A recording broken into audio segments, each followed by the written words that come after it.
Segunda, 21 de março. Verso para memorizar.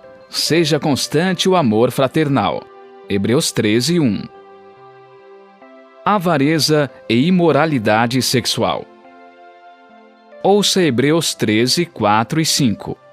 Digno de honra entre todos seja o matrimônio, bem como o leito conjugal sem mácula, porque Deus julgará os impuros e os adúlteros.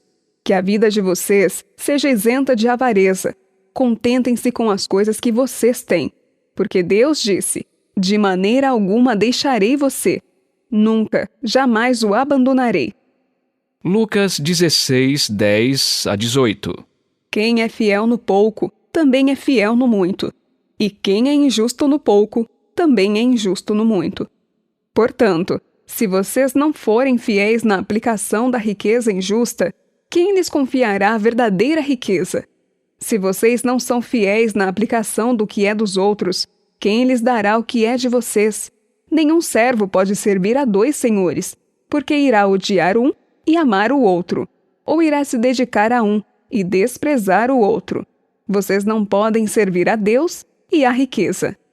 Os fariseus, que eram avarentos, ouviam tudo isto e zombavam de Jesus.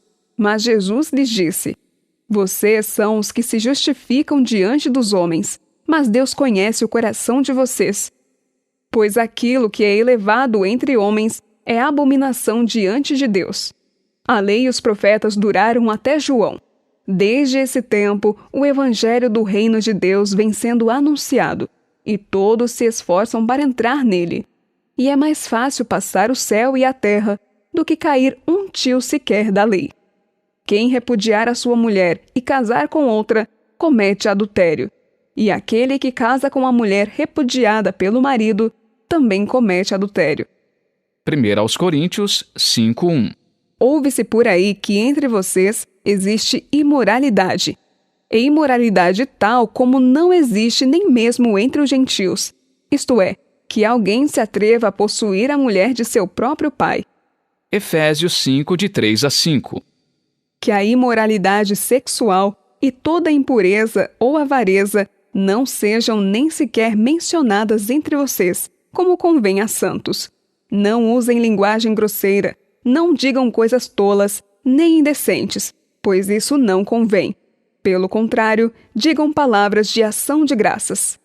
Fiquem sabendo disto: nenhuma pessoa imoral, impura ou avarenta, porque a avareza é idolatria, tem herança no reino de Cristo e de Deus. Colossenses 3, 5. Portanto, façam morrer tudo o que pertence à natureza terrena: imoralidade sexual, impureza, paixões, maus desejos e a avareza, que é idolatria. Pergunta 2. Quais são os dois males relacionados nessas passagens? Paulo advertiu seus leitores contra a imoralidade sexual e a avareza, visto que eram duas graves ameaças ao amor fraternal. A admoestação de Paulo para honrar o casamento sugeria evitar qualquer coisa que pudesse menosprezá-lo, o que incluía abster-se tanto da violação do juramento matrimonial quanto de divórcios injustificados. A exortação para manter o leito conjugal imaculado refere-se a evitar a profanação do matrimônio por meio de relações sexuais fora dele. No Novo Testamento, a palavra imorais refere-se a pessoas que praticam formas de imoralidade sexual. A sociedade greco-romana era negligente em relação à ética sexual. Um duplo padrão era comum. Os homens tinham liberdade em seus relacionamentos sexuais, desde que fossem discretos. Paulo avisou, no entanto, que Deus julgará os adúlteros. Os crentes não devem permitir que as convenções sociais estabeleçam seus padrões éticos. O amor ao dinheiro era um dos principais vícios no mundo greco-romano.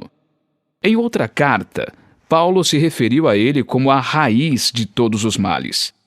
A luta contra esse vício é uma atitude que o apóstolo incentivou em várias epístolas. Primeiro, os cristãos deveriam viver contentes com o que tinham. Além disso, deviam confiar na seguinte promessa divina: de maneira alguma deixarei você, nunca jamais o abandonarei. Essa promessa foi repetida várias vezes ao povo de Deus e está disponível para nós. Os crentes são convidados a responder a essa promessa com as palavras do Salmo 118:6. O Senhor é o meu auxílio, não temerei. O que é que alguém pode me fazer? Essa referência é apropriada, pois o salmista expressou ali sua confiança em Deus, apesar do sofrimento infligido a ele pelos incrédulos. De que forma a sociedade contemporânea mina a pureza sexual e, ao mesmo tempo, alimenta o amor ao dinheiro? Na prática, como podemos fortalecer nossas defesas contra esses dois vícios perigosos?